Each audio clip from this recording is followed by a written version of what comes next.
साथियों नमस्कार। मैं Varun Tripathi green India one channel पे आपका स्वागत है। मित्रों, आज हम लोग प्राचीन भारत की एक कहानी आपको सुनाता हूँ। ये कहानी उस समय की है जब राजाओं का शासन था और भारत वर्ष पूरा जो है कई छोटे छोटे राज्यों में डिवाइड था।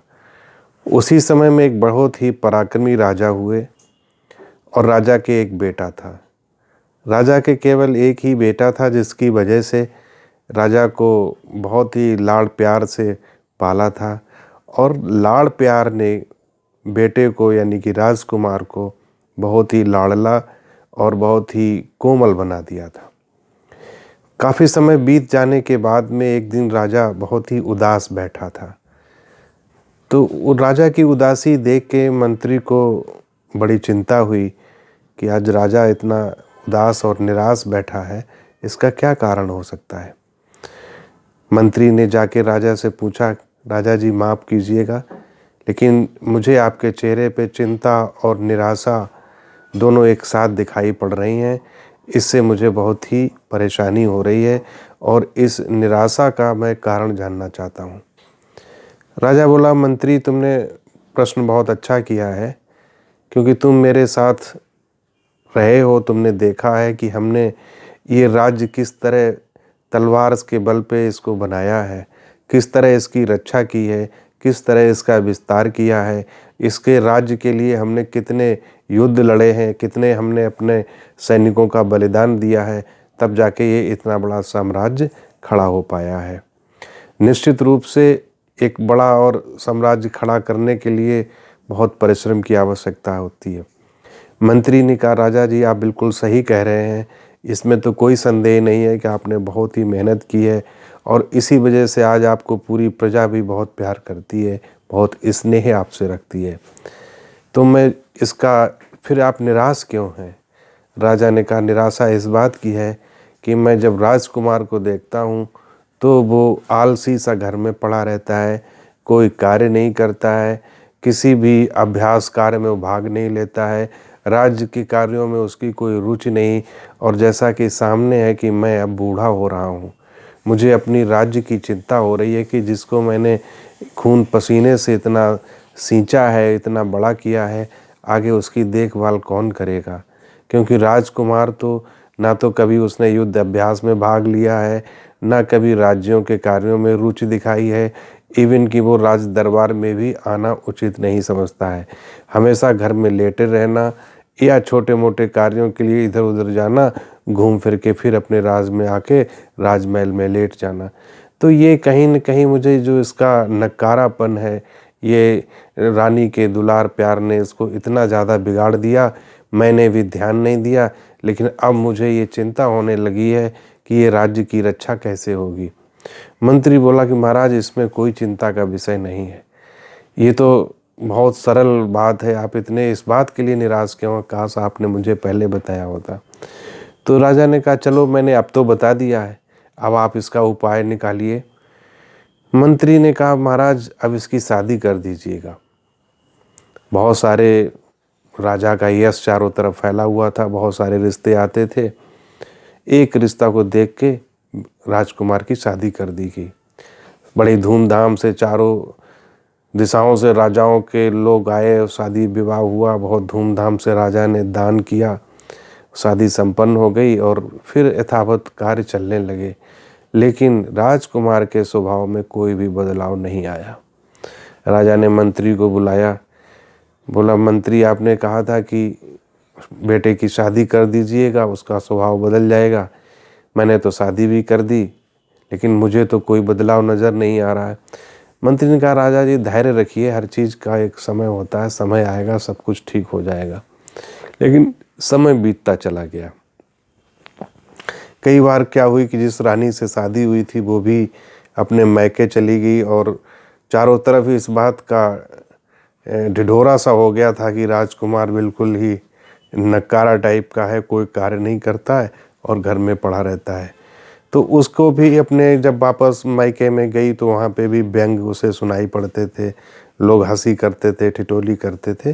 तो उसे भी बड़ी निराशा हुई निराशा होने के बाद जब राजकुमार एक बार पुनः विदा कराने के लिए अपने ससुराल गया तो रानी ने आने से मना कर दिया। उसने कहा कि आप घर में लेटे रहते हैं, सभी लोग हमारे ऊपर आरोप लगाते हैं कि वो जब से शादी हुई है तब से वो कोई कार्य नहीं करता है, और जबकि आपने कभी इस ओर ध्यान नहीं दिया।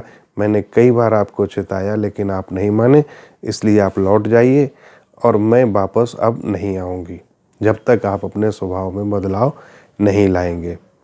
राजकुमार लौट आया।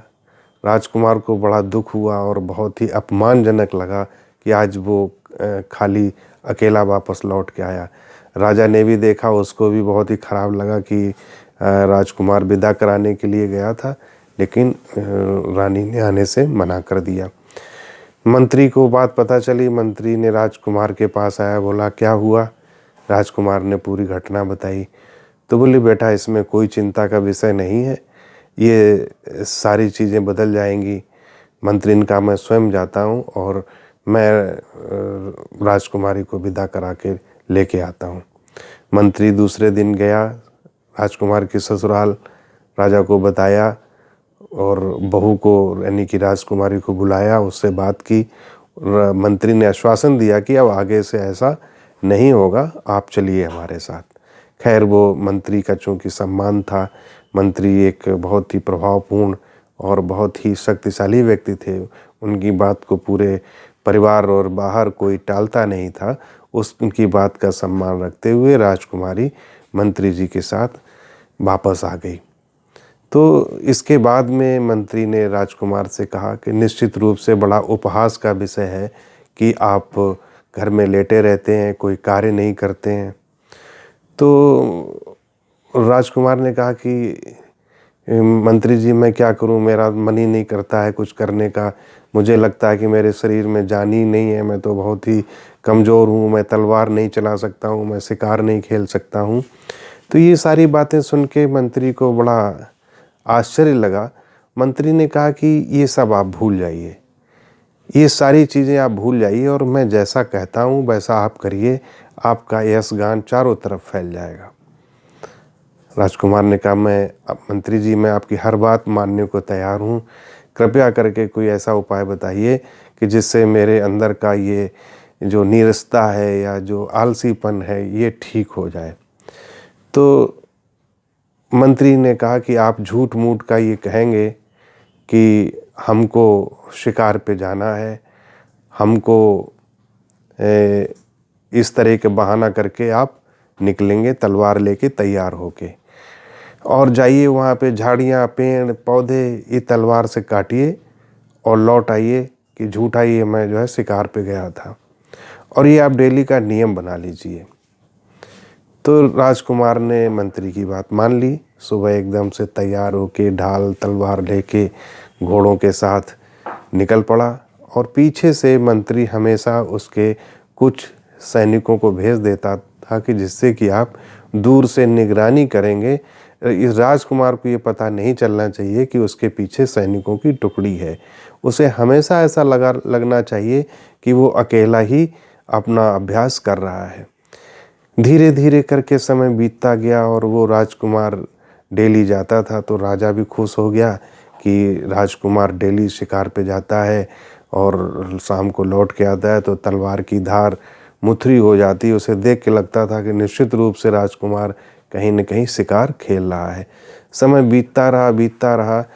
एक बार अचानक से शत्रु देश के राजा ने छोटी टुकड़ी के साथ आक्रमण कर दिया, क्योंकि उसे ऐसा पता चला था कि जो ये राज्य है इसका राजा बूढ़ा हो गया है और राजकुमार बिल्कुल बेकार है, वो किसी काम का नहीं है। तो इसको मद्देनज़र रखते हुए पड़ोसी देश ने आक्रमण कर दिया। लेकिन संयोग से राजकुमार वहीं डेली कई वर्षों से अभ्यास कर रहा था, तो उसे पता ही नहीं चला कब वो इतना एक बहुत बड़ा योद्धा बन चुका था।